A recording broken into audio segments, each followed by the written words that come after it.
రెచ్చగొట్టే ప్రకటనలకి మన వైపు నుంచి ప్రాపర్గా ఆన్సర్ ఉందని మీరు అనుకుంటున్నారా? అసలు మీరు మన దేశంలో జరిగిన ఇస్లామిక్ తీవ్రవాద సంఘటనలు మీరు మొత్తం అనాలిసిస్ చేస్తే పాకిస్తాన్ పాత్ర ఉంది, కానీ నేరుగా ఉండదు. వాళ్ళు ఏదో ఇప్పుడు కొన్ని చోట్ల పంపిస్తారు. ఉదాహరణకి మన 26/11 ఉంది కదా ముంబైలో జరిగింది. కొన్నిసార్లు చేస్తారు. 99% వాళ్ళు ఇక్కడ వాళ్ళకే సమర్థన చేస్తారు. ఏది వాళ్ళకి కావాల్సిన ఎక్విప్మెంట్, వెపన్స్, డబ్బు అవన్నీ చేస్తుంటారు. అయితే మనకి ఏమైపోయిందంటే సెక్యూరిటీ ఎస్టాబ్లిష్మెంట్ మన దేశంలో రాజకీయ వ్యవస్థ ఇప్పుడు ఉదాహరణకి ఇక్కడ ఒక సంఘటన జరిగింది అనుకున్నాం.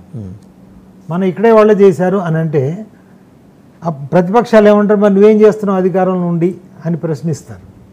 అదే పాకిస్తాన్ వాళ్ళు చేశారంటే అది ఇంకా ప్రశ్నించడానికి అవకాశం తక్కువ అవుతుంది. సో ఇది ఈనాడు బీజేపీ చేస్తుంది కాదు, కాంగ్రెస్ టైంలోనూ అన్ని పార్టీల టైంలో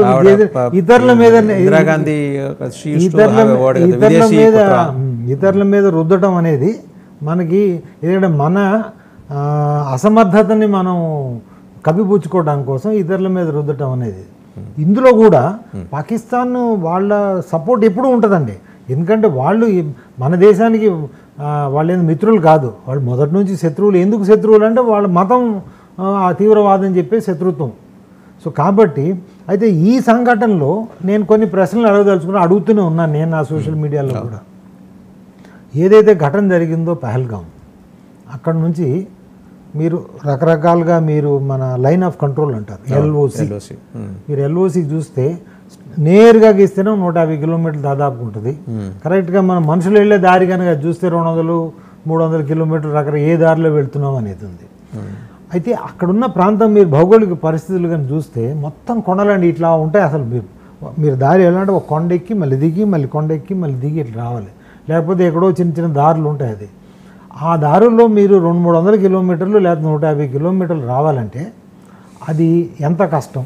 రెండోది కొన్ని వెహికల్లో వచ్చాడు అనుకుందాం, మరి ఎక్కడ చూసినా కానీ ఇప్పుడు కాశ్మీర్లో 5 లక్షల మంది దాదాపుగా జమ్మూ కాశ్మీర్ మొత్తం మీద 5 లక్షల మంది సైన్యం కానీ, సిఆర్పి కానీ, రాష్ట్రీయ రైఫిల్స్ కానీ, స్టేట్ పోలీస్ కానీ, లేదా ఇంకా వేరే రకరకాల రక్షణ దళాలు దాదాపుగా 5 లక్షల మంది భారతీయ రక్షణ దళాలు ఉన్నాయి, బిఎస్ఎఫ్ ఇవన్నీ ఉన్నాయి. వాడు వెహికల్ మీద ఎట్లా వచ్చారండి మరి? అంటే మీరు ఇక్కడ నిజంగా వాళ్ళు పాకిస్తాన్ వాళ్ళే కనుక వచ్చినట్టయితే ఇంతమంది వస్తే మరి మీరేం చేస్తున్నారు అంటే ఇది అది సరే. ఘటన తర్వాత మళ్ళీ పాకిస్తాన్ వెళ్ళిపోయారు. వాళ్ళు వెళ్ళిపోవాలంటే మీరు పోనీ సంఘటన జరిగిన తర్వాత కూడా ఇమీడియట్గా మనం అంతా ఒక చర్యలు తీసుకుంటాం కదా. అంటే వాళ్ళు ఎన్నికి వెళ్ళిపోలేదు కదా, ఎక్కడ పోయారు, వాళ్ళు పట్టుకున్నారా? అంటే అసలు విషయం ఏంటంటే చేసిన వాళ్ళు ఇక్కడ వాళ్ళే, మన వాళ్ళే. ఇది హోమ్ గ్రోన్ టెర్రరిస్ట్స్ విత్ ఏది with ideological and other support from Pakistan. అంతేగాని పాకిస్తాన్ వాళ్ళు వచ్చి ఇక్కడ చేశారు అనేది మాత్రం దానికి సాక్ష్యాధారాలు ఇంతవరకు ఇవ్వలేదు. ఆ తర్వాత కొన్ని ఇప్పుడు మీరు చెప్పినట్టు ఆ వెబ్సైట్ ఇవన్నీ these are all not this nobody will publish in website that I'm going to do this thing and 45 వాళ్ళు చేయబోతున్నారు. లేదు ఇది అంతా సొల్లు కబుర్లు అంటే, లేకపోతే ఇదంతా అది అంది ఎవడెవడో చేస్తుంటాడు, మేము ఫలానా చేయబోతాం ఇది చేయబోతాం అని కొంతమంది టెర్రరిస్టులు ఇక్కడ వాళ్ళు కూడా. మీరు చాలా కాన్ఫిడెంట్గా చెప్తున్నారు home grown terrorist 100%. Out side support ఏమీ లేకుండా అవుట్ సైడ్ సపోర్ట్ ఉంటుంది. నేను చెప్పాను ముందు నుంచే, అవుట్ సైడ్ సపోర్ట్ డెఫినెట్గా ఉంటుంది. పాకిస్తాన్ ఇస్తారు, బంగ్లాదేశ్ కూడా ఇస్తుంటుంది. ఏది డబ్బు పూర్వంగాను ట్రైనింగ్ ఇస్తుంటారు. ఇప్పుడు వెళ్ళాలంటే పాకిస్తాన్ వెళ్ళి ఎట్లా వెళ్తారు, ఇక్కడ నేపాల్ వెళ్తారు, నేపాల్ నుంచి దుబాయ్ నుంచి పాకిస్తాన్. మీరు డైరెక్ట్గా వెళ్తే దొరికిపోతారు కదా.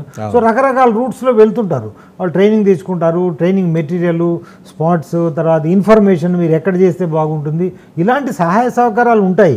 కానీ చేసేవాళ్ళు ఇదంతా ఇక్కడ వాళ్ళు 99% are home grown terrorist only.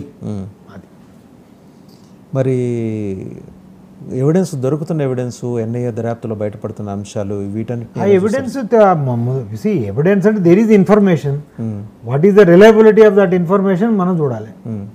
వాళ్ళ వీడియోలు కూడా దొరికినాయి కదా సార్. అతను బయటకు వచ్చి మాట్లాడిన కమాండో, అతని పేరు Musa Hashim was trained by lot of people claim అండి. ఇప్పుడు ఒక దుర్ఘటన జరిగింది, ముఖ్యంగా టెర్రరిస్టులు అది మేమే చేసే ఉంటారు. ఎందుకంటే వాడు కూడా he has to get money from his people. Okay, వాడి సపోర్టర్స్కి ఓహో మా కమాండర్ ఇది చేశాడు కదా ఇంత చేయించాడని వాడు కూడా. So there is a lot of there are other reasons why people do that. And secondly, the person who has actually done it will never come out. He will not come out. He may have done or he may have organized. అయితే పాకిస్తాన్ చేసేది proxy వారే కానీ నేరుగా కాదంటారు. మీకు ఒకటి చెప్తాను.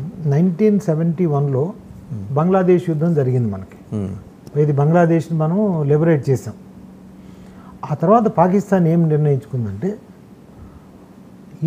inflict 1000 cuts, bleed by 1000 cuts is the theory. Bleed India by 1000 cuts. ఇప్పుడు మన శరీరంలో ఒకేసారి గొంతుకోసి చంపే బదులు మీరు చిన్న బ్లేడ్ తీసుకొని ఇక్కడ ఇక్కడ ఇక్కడ మొత్తం కోస్తూ ఉండండి. అది మెల్లిమెల్లిగా రక్తస్రావం అయి మనం చచ్చిపోతాం కదా. అది ఎప్పుడు వెంటనే చావం, దానికి ఎంతో టైం పడుతుంది అన్నట్టు. So this is general Zia-ul Haq. This is the one he came up with this. That is why they do not, after 1971 వాళ్ళు డైరెక్ట్గా వారు చేయరు, యుద్ధం మన మీద చేయరు. ఎందుకంటే వాళ్ళు ఇక్కడ ఇస్లామిక్ తీవ్రవాదులు ఎవరైతే భారతదేశంలో ఉన్నారో వీళ్ళు వాళ్ళ సైనికులు. ఓకే, మన ఇక్కడ పౌరులు ఇక్కడ వారే అయినా కానీ వాళ్ళు పాకిస్తాన్